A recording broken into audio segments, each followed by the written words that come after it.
Hello, my name is Christina Gooch, and I am going to be giving my tribute speech on my favorite author, C.S. Lewis.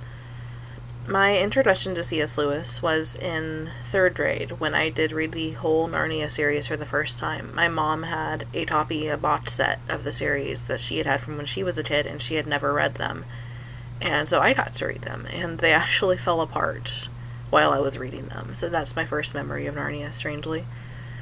But because I did read them so young, they shaped how I viewed the world and God and Christianity and the gospel for the rest of my life, where to the point where sometimes I cannot separate what I learned from them from what I learned in school or from church or Sunday school, because they are so intertwined together.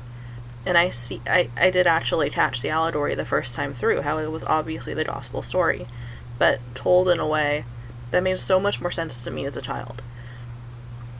And pretty much every year since third grade, I've read them again. So as of now, I've probably read them upwards of 8 or 9 times. I honestly don't even know anymore. But every time I read them, I get more from them.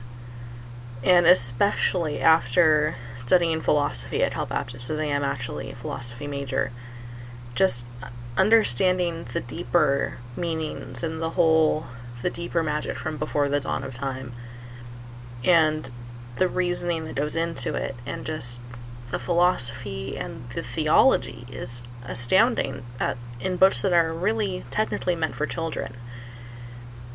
Because you can read them as an adult and get just as much from them, and that is part of, I think, their magic and their appeal. But then, of course, I've also read some of his other books. I have not read them all, which is something that I've been meaning to get around to, because I do have a lot of them.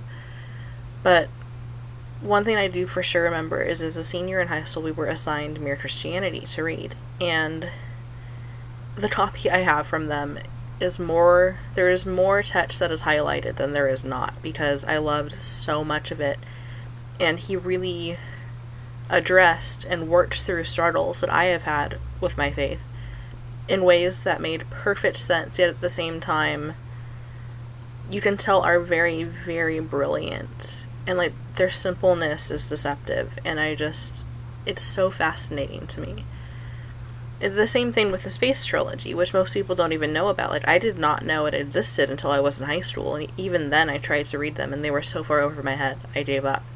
But I read them again last year, and once you move past the idea that they are novels, and look at them as theological texts, then they are just as rich, if not richer, than Narnia, which is so difficult to write in different styles like that, and yet made perfect sense. Just my admiration goes through the roof at this.